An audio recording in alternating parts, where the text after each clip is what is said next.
Manlibot lang ako para hindi ako mawala mamaya pag umalis ako mamayang gabi.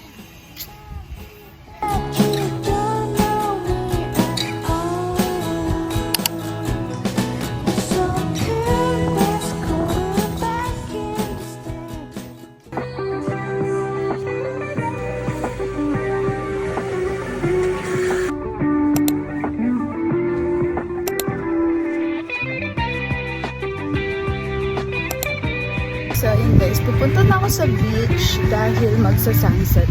Bumili lang ako ng dragon fruit shake. Manonood tayo ng sunset.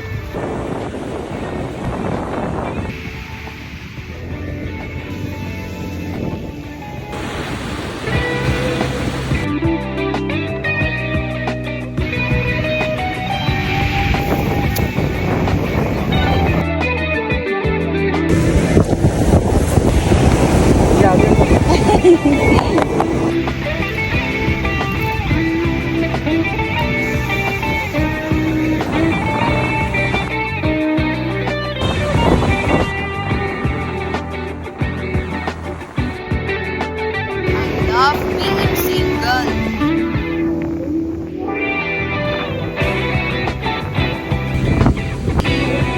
Grabe, ang hirap maglakad sa buhangin. Sobrang hangin. Hindi ko alam kung saan ako kakain. Try ko mamaya, maaga pa naman. Sana lang, hindi pa magsara. Mga cafe, restaurant, ganun. Oh my God!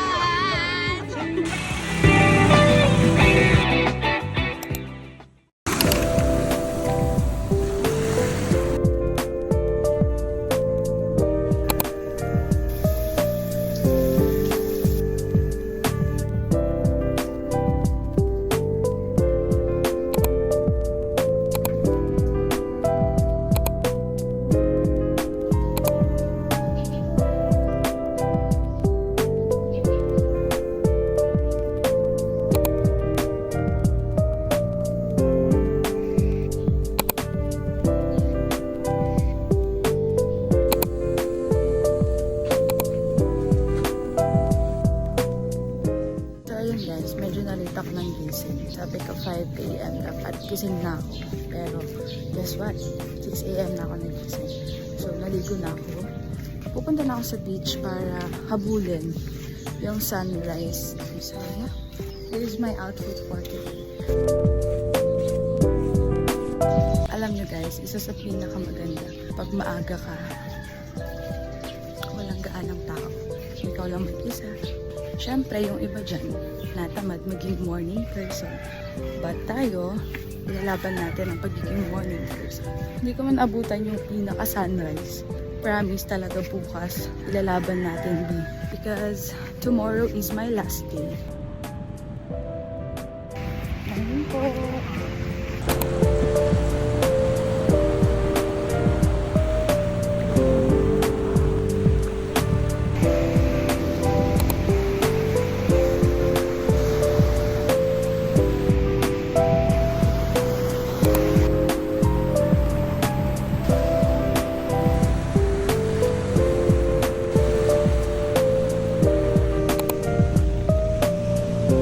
So yun guys, tapos na ako mag-picture and all. Anong oras na? Hindi pa ako nagbe-breakfast eh. Mas inuna yung pag-picture kaysa kumain. Mag-aayos. Magre-retouch ako ng anong sunscreen. Grabe, ang happy sa mukha ng init. Di ang init. Hindi ko kaya. Hindi ko kaya maglakad ng sobrang init. Wala akong payong. Meron akong cup. Oo nga na, may cup ako. Anyways.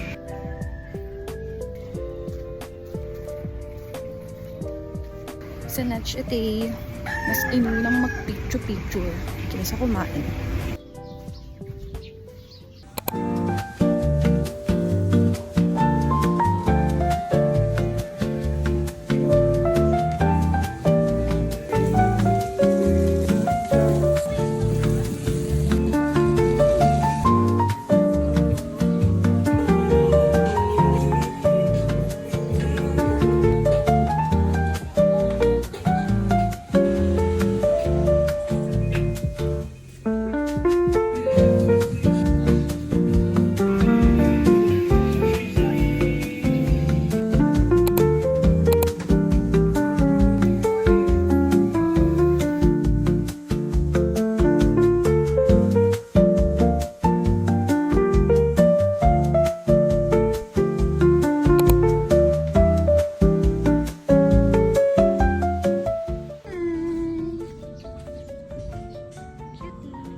medyo napasarap yung tambay ko dun sa Liwalis.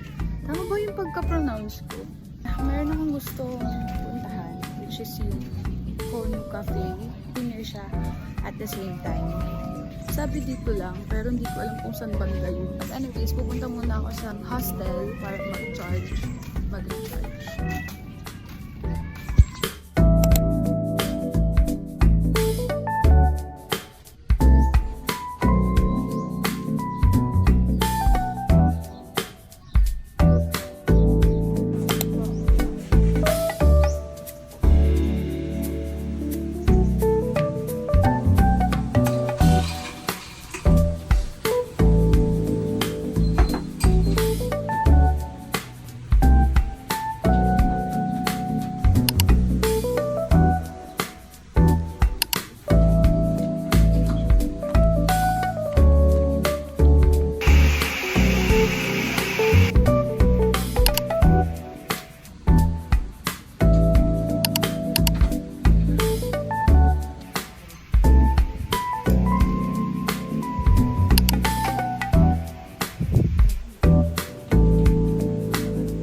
Kakatas ko lang mag-merienda sa Honu Cafe.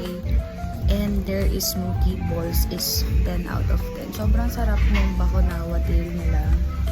Grabe. Talagang daw yung mabenta sa kanila. So, trinay ko. And kaya naman pala siya mabenta. Anyways, andito na ako ulit sa hostel ko. And nag-charge lang ako. Mainit kasi. So, mamaya na ako maglalakad-lakad ulit sa beach. Eh, ayun.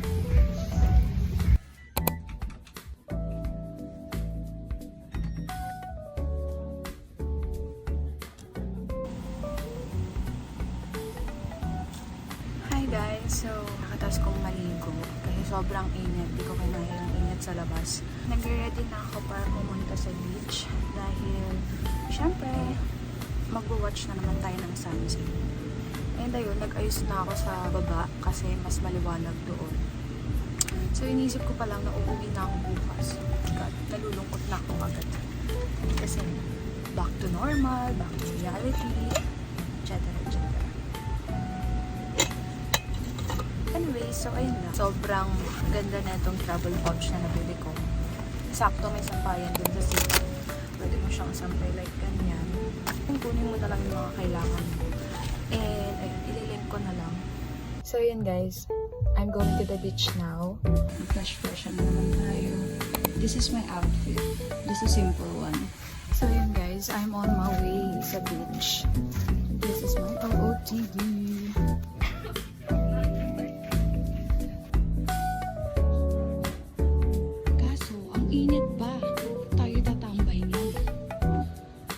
Guys, kung naririnig niyo ako, andito na sa beach. The sun is not baking.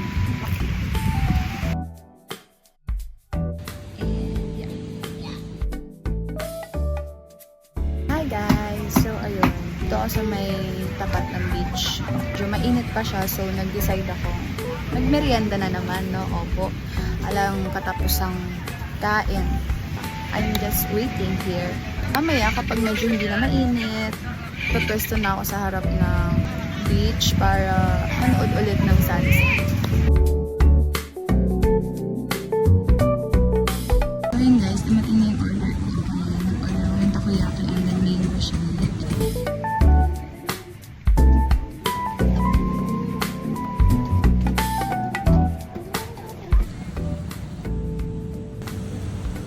Ayan guys, pabalik naman ako sa beach as you can see.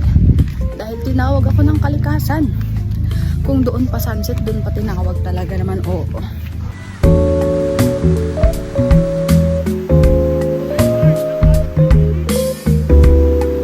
So yun guys, andito pa din ako sa tabing dagat. Nag-chill and Pinag-iisipan ko kung magdi-dinner ako today or wag na kasi sobrang busog pa ako.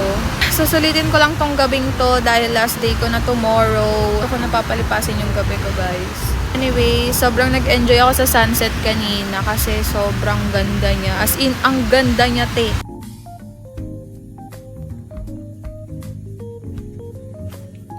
Hi guys, quick update lang. So ayun, andito na ako sa hostel ngayon. And nakapag-shower na din ako. So ang gagawin ko is matutulog na para magising na talaga ako ng maaga bukas. Para makita ko na talaga yung sunrise. And ayun, medyo nalulungkot na ako kasi last day ko na bukas. Like, pwedeng pa-extend. So yun lang. Good night.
Good morning everyone. So, this is my day 3 and last day.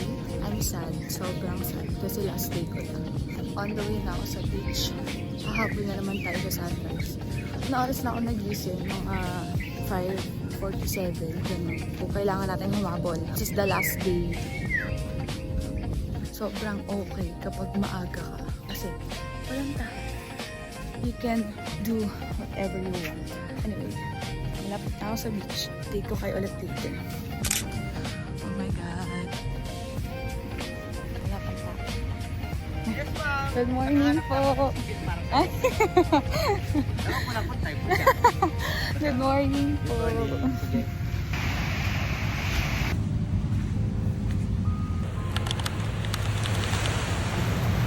So guys, try kong pumunta sa dulo.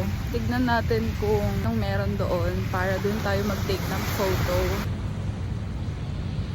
So guys, papunta na ako sa dulo.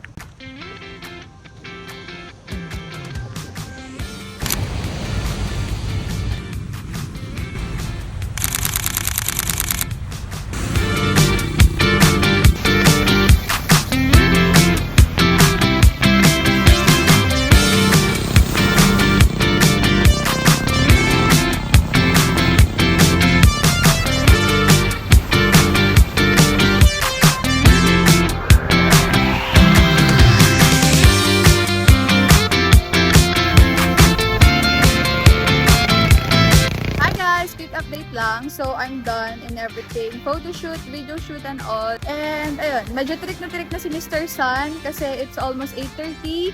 But anyways, hindi pa ako nag-breakfast. So, magpa-pack up na ako dito sa pwesto ko. And, ayun, kakain na tayo ng breakfast. Sambales for this wonderful trip. Even though I'm a solo traveler, I enjoy it so much. And alam mo yun, ang daming new experience na naman nadagdag. New bucket list na makapag-solo travel din, makapagdagat, syempre, yun yung importante. Hopefully, sumunod dito sa travel na to. So yun guys, sobrang init. Buti na lang may dala akong takip. So try natin ulit sa Camp Rofelio if bukas yung breakfast nila. So guys, hindi ko alam kung sarado o bukas yung sa may Camp Rofelio. But i-check ko dun sa pinakaharap niya. Doon na lang siguro ako magtatanong. So I'm just walking here.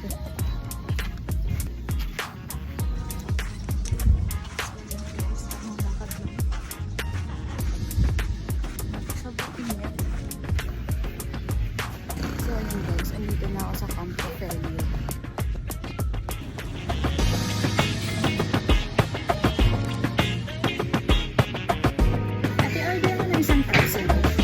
Yes, you order po ba ate?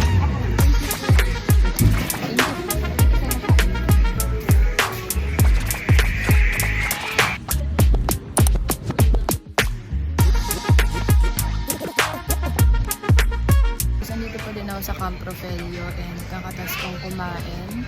Update ko kayo kung anong next na pupuntahan ko. But I think pupunta ako sa Hono Cafe ulit para bumili ng mga souvenirs and yeah.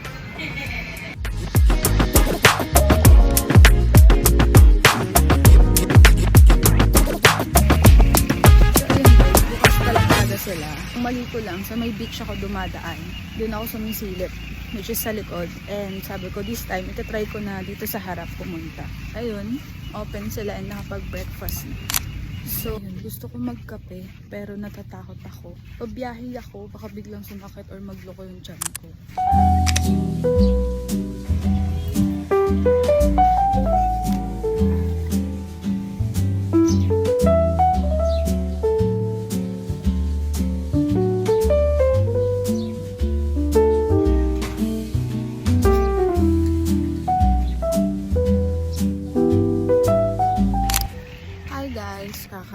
Galing ko lang sa Hono Cafe. I bought some cute keychain.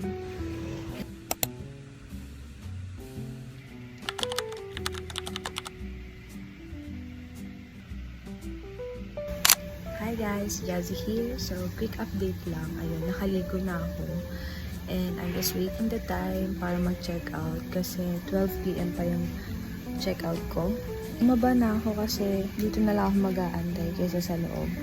Ayos na din yung gamit ko. Andito lang sa common area ng hostel and ayun yung gamit ko. Tamang tambay lang. Tsaka nakikicharge ako. Ate, mag-check out na ako.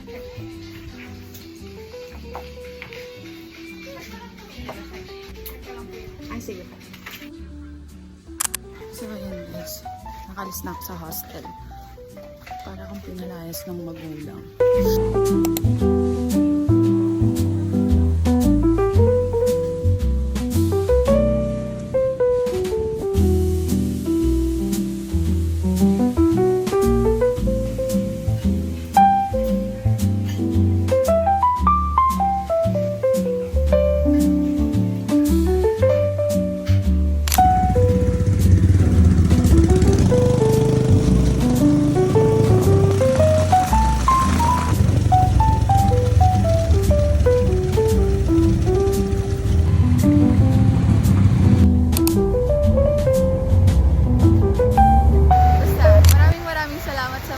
for this trip. So, see you again on my next travel vlog.